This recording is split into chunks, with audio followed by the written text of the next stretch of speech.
अस्सलाम वालेकुम नाज़रीन, आप देख रहे हैं मेरा प्रोग्राम सेकंड ओपिनियन जो कि अपलोड होता है हमारे यूट्यूब चैनल स्टार डिजिटल पे। हमारे प्रोग्राम में मिलते हैं आपको मुफीद मशवरे, हेल्थ गाइड और जिनके मदद से आप जान सकते हैं कि अपनी हेल्थ को कैसे मेंटेन रखना है, ख़ुद को कैसे फिट फाट रखना है। हमारे साथ मौजूद होते हैं हमारे एक्सपर्ट जो बताते हैं कि क्या वजूहात हैं बीमारियों की और उनसे कैसे बचा जा सकता है। तो ऐसे ही एक हमारे साथ एक्सपर्ट मौजूद हैं जो कि डायबिटीज़ और ओबेसिटी के बहुत माहिर और जाने माने हैं, ना सिर्फ पाकिस्तान में बल्कि वो इस वक्त हमारे साथ लंदन से लाइव हैं और उनकी एक्सपर्टीज़ के उनके काम के हवाले से हम उनसे बात करेंगे। प्लस वो हमें देंगे मुफीद मशवरे।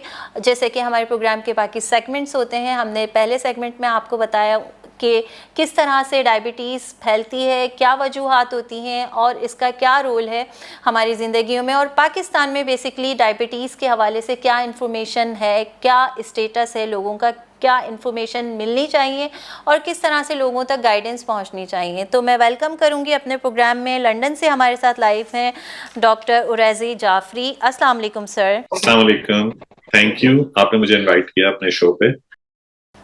इनके हवाले से एक बात और मैं शेयर करती चलूँ, ये डायबिटीज़ प्लस एंडोक्राइन स्पेशलिस्ट हैं जो कि लंदन से हैं, और प्लस इनका जो ब्रिटिश क्लिनिक है वो इस्लामाबाद में मौजूद हैं। ये उसके सीईओ हैं और वहाँ पे भी लोगों को मुफीद मशवरे और हेल्थ रिलेटेड टिप्स ये फराहम कर रहे हैं। Sir, thank you for joining us. Thank you very much. तो सर, जिस तरह से हमने पहले सेगमेंट में बात की, आपने लोगों को बताया कि क्या वजूहात होती हैं डायबिटीज़ की प्रीवैलेंस की, किस तरह से ये नस्लों में ट्रांसफ़र होती है, कैसे हामला माँ से बच्चे में ट्रांसफ़र होती है और क्या जेनेटिक लेवल होता है इसके स्प्रेड का, और किस तरह से हम इसको थोड़ा कंट्रोल या मॉनिटर कर सकते हैं। आज हमारा जो है वो दूसरा सेगमेंट है जिसमें हम लेंगे आपसे कुछ एडवाइसेस कि किस तरह से इस मर्ज से लड़ा जा सके। तो मेरा फर्स्ट क्वेश्चन आपसे ये है कि प्रिवेंट कैसे किया जाए। अब जैसे आपने बताया कि ट्रीटमेंट है, किस तरह जेनेटिकली ट्रांसफ़र हो रहा है, तो हमारे ऑडियंस को थोड़ा ये बताएं कि इस बीमारी को प्रिवेंट कैसे किया जाए, इससे बचा कैसे जाए। देखिए, इंडिविजुअल लेवल पे इससे बचने का बेस्ट ये है कि हम दो चीज़ों को इन चेक रखें। नंबर वन, अपनी वेट को, और सेकंड अपनी वेस्ट को। ठीक है, तो इसके लिए बहुत जरूरी है कि हमारा जो वेट है नॉर्मल बॉडी मास इंडेक्स के अंदर होना चाहिए। ठीक है, तो आप अपना बॉडी मास इंडेक्स बहुत आसानी से चेक कर सकते हैं अगर आपको आपका हाइट, आपका कद और आपका वेट पता है। और नॉर्मल बॉडी मास इंडेक्स औरतों के अंदर 18 to 23 और मर्दों के अंदर 20 to 25 होता है। अगर हम अच्छा सर, ये कैसे सॉरी मैं इंटरप्ट कर रही हूँ, थोड़ा सा ये बताइए कैसे चेक कर सकते हैं। बहुत सारे हमारे लोग हैं उनको पता नहीं है कि बीएमआई होता क्या है, ये आपने बता दिया, लेकिन कैसे चेक कर सकते हैं। इसको चेक करने का बहुत आसान तरीका है। एक तो आपको आपका कद मालूम होना चाहिए, दूसरा आपको आपका वजन मालूम होना चाहिए। उसके बाद आप गूगल पे किसी भी वेबसाइट पे चले जाएं। इसके अलावा मेरी अपनी वेबसाइट भी है ब्रिटिश क्लिनिक की, और eharmoneclinic.com के नाम से। और इसके अलावा बहुत सी कई 100 वेबसाइट्स हैं। अगर आप सिर्फ बीएमआई कैलकुलेटर लिखें तो आपके सामने ये इंटरनेट पे आ जाएगा, और उधर अपना कद और अपना वजन ऐड करें कैलकुलेटर में, तो आपको आपका बॉडी मास इंडेक्स पता चल जाएगा। अब अगर आपका बॉडी मास इंडेक्स अगर आप मर्दों में 25 से ज्यादा है और औरतों में 23 से ज्यादा है, तो आप एट रिस्क हैं डायबिटीज के। एक तो इसके अंदर ये हो गया। इसके अलावा दूसरी चीज है, हमें अपनी वेस्ट को चेक रखने की जरूरत है, क्योंकि मर्दों के अंदर अगर आपकी वेस्ट 34 इंचेस से ज्यादा है तो आप एट रिस्क हैं डायबिटीज के। और इसी तरह औरतों में अगर आपकी वेस्ट 30 इंचेस से ज्यादा है तो आप एट रिस्क हैं फॉर डायबिटीज। तो ये हमारे पास ये दो बहुत इंपॉर्टेंट पैरामीटर्स हैं कि एक अपना वजन और एक अपनी वेस्ट। इसको आप इन चेक रखें। अब उसको हम किस तरह इन चेक रख सकते हैं, उसके लिए बहुत जरूरी है कि सबसे पहले हम अपनी जो डाइट जो है वो हमारी मुतवाज़न हो।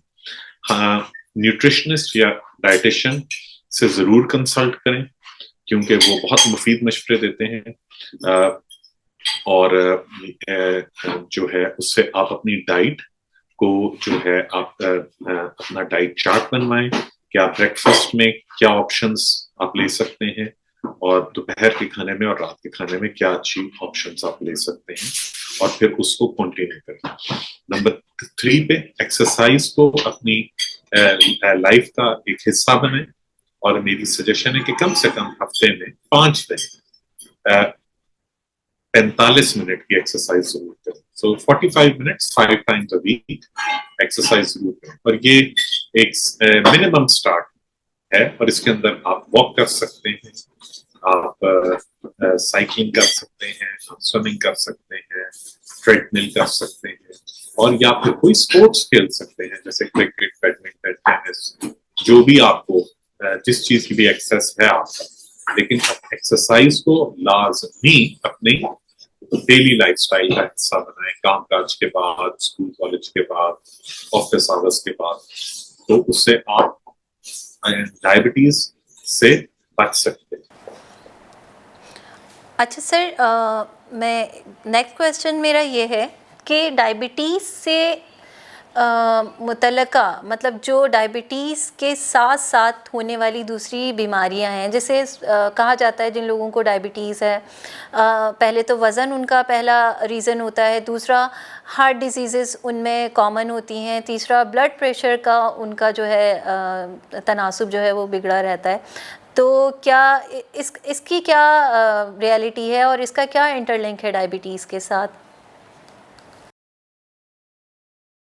लेकिन डायबिटीज जो है वो एक साइलेंट किलर है, ठीक है।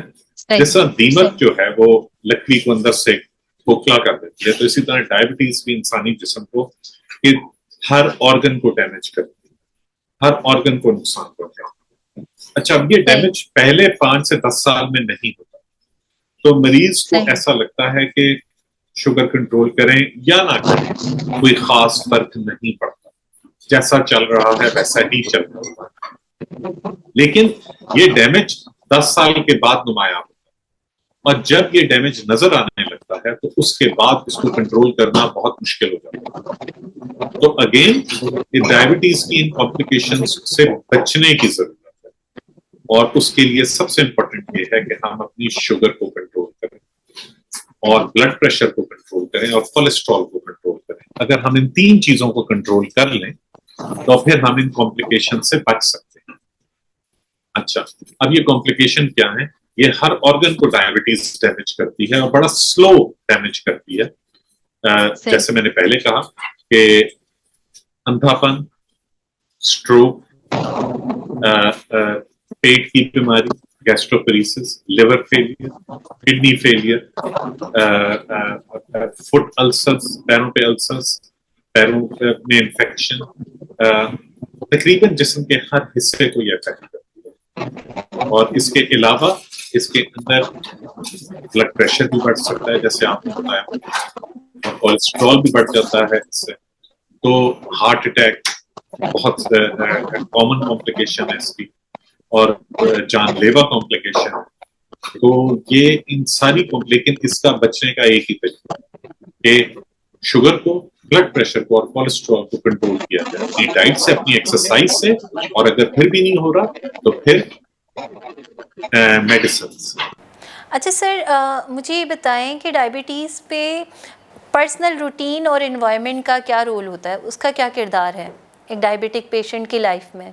क्या डिप्रेशन और इस तरह की चीज़ें इसको जो है वो इन्हेंस करती हैं, या अगर ये एक दफ़ा बीमारी हो गई तो इसने अपनी एक स्पीड से, मतलब जो पर्सनल लाइफ है उसका क्या इम्पैक्ट है डायबिटीज़ पे?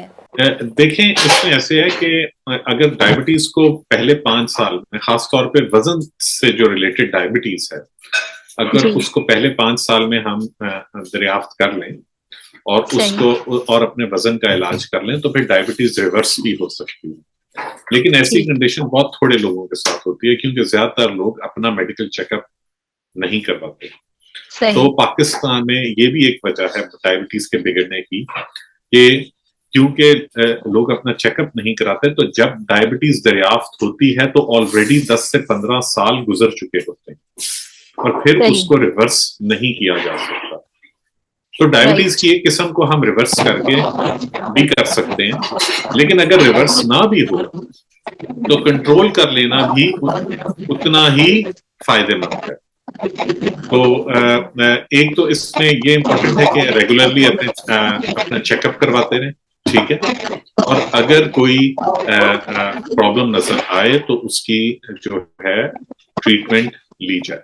अच्छा, एक तो ये लेकिन रिवर्स मेरा ख्याल है कि मैंने अगर आप मुझसे ये पूछो कि डायबिटीज के रिवर्स हम कितने पेशेंट में कर सकते हैं, तो वो 5 से 10% से ज्यादा नहीं है, क्योंकि ज्यादातर हमारे पास पेशेंट लेट स्टेज में ही आते हैं, क्योंकि डायबिटीज का एज सच कोई सिम्टम या साइन अर्ली स्टेज में नहीं होता, जैसे दूसरी बीमारियों में जैसे दर्द का होना या कुछ और कोई जिससे मरीज डॉक्टर के पास जाए, क्योंकि इसके अंदर कोई साइन या सिम्टम नहीं होता, इसलिए ज्यादातर लोग बहुत लेट हमारे पास आते हैं। अच्छा सर, थोड़ा सा मैं ये जानना चाहूँगी, आप माशाल्लाह एंडोक्राइन में भी खासा तजर्बा रखते हैं, नॉलेज रखते हैं, क्या एंडोक्राइन हार्मोन्स जो हैं उनका कोई किरदार है डायबिटीज़ की स्टिमुलेशन पे?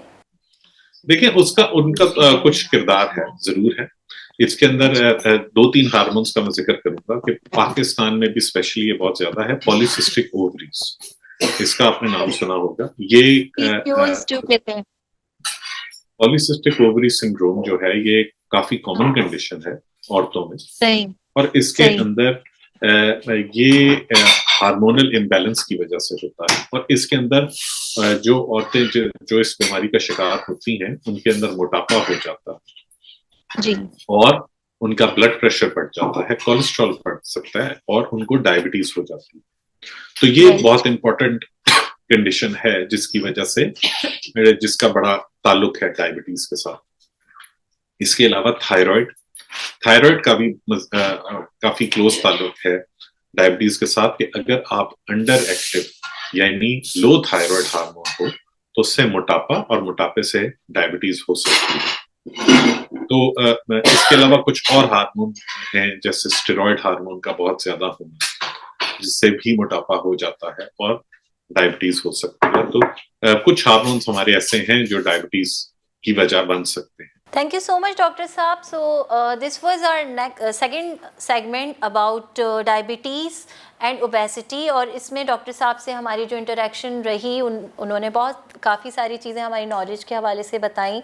जैसे कि उन्होंने बताया कि अगर आपके हार्मोन्स का मसला है, स्पेशली इन फीमेल जिनको पीसीओज रहते हैं या थायराइड का मसला है, तो उनमें डायबिटीज़ की जो शरह है वो बढ़ सकती है। प्लस डॉक्टर साहब ने हमें बताया कि अगर आपने अपनी बॉडी को डायबिटीज़ से बचाना है या आपने इनिशियली इसको प्रिवेंट करना है, तो फॉर दैट आपको अपना BMI मॉनिटर करना पड़ेगा। BMI मॉनिटर करने का तरीका उन्होंने ये बताया है कि आपको अपना हाइट और वेट का रेशियो कैलकुलेट करना होगा, जो कि किसी भी ऑनलाइन कैलकुलेटर से आप आसानी से कर सकते हैं। इसके साथ साथ डॉक्टर साहब ने हमें एक पॉजिटिव बात ये भी कही कि अगर आप अपनी रूटीन को मेंटेन रखें तो it's not a big deal कि आप इस बीमारी से लड़ भी सकते हैं और इसके साथ रहते हुए अपनी एक हेल्दी ज़िंदगी गुजार सकते हैं। एक चीज़ जो कि बहुत अच्छी भी है और इसके चांसेस भी कम है लेकिन इम्पॉसिबल नहीं है, वो ये कि आप अपनी एक्टिविटीज़ के साथ इसको रिवर्स भी कर सकते हैं। बाज़ औक़ात डायबिटीज़ रिवर्स हो सकती है, चांसेस नियर टू मिनिमम है, नियर टू नॉट पॉसिबल है, लेकिन हो सकता है अगर आप एफर्ट करें तो। अगर हम समरी करें आज के इस प्रोग्राम की, तो इट्स ऑल यू कि आप अपनी लाइफ को कैसे हेल्दी एक्टिवली मेंटेन कर सकते हैं। एक्सरसाइज डॉक्टर साहब ने कहा कि बेसिक एलिमेंट ऑफ लाइफ होना चाहिए। आप जितना एक्टिव रहेंगे उतना आप खुद को इस बीमारी से, ना सिर्फ इस बीमारी से, बाकी दूसरी बीमारियों से भी बचा सकेंगे। सो एम आई राइट डॉक्टर साहब? जी सर्टेनली। जी तो नाजरीन, ये था हमारा सेकंड सेगमेंट जिसमें डॉक्टर साहब ने बहुत मुफीद मशवरे दिए और हम उनके इंतहाई मशकूर हैं कि वो लंदन से हमारे साथ ऑनलाइन है, लाइव हमारे साथ इस सेशन को रिकॉर्ड करवा रहे हैं और अपने कीमती औकात में से हमारे लिए टाइम निकाल रहे हैं। इसके अलावा मैं उनके हवाले से मज़ीद आपको बताती चलूँ कि वो एंडोक्राइन प्लस डायबिटीज़ स्पेशलिस्ट हैं। इसके अलावा उनका अपना एक क्लिनिक है ब्रिटिश क्लिनिक के नाम से, जो कि वो इस्लामाबाद में रन करें। आपके लिए मुफीद मशवरे, एडवाइसेस और सजेशंस के साथ हम हाजिर होते हैं। अपने नेक्स्ट सेगमेंट में ज्वाइन रहें, शेयर करें, लाइक करें, सब्सक्राइब करें हमारे चैनल को और जुड़े रहें सेकंड ओपिनियन के साथ for your good health and happiness.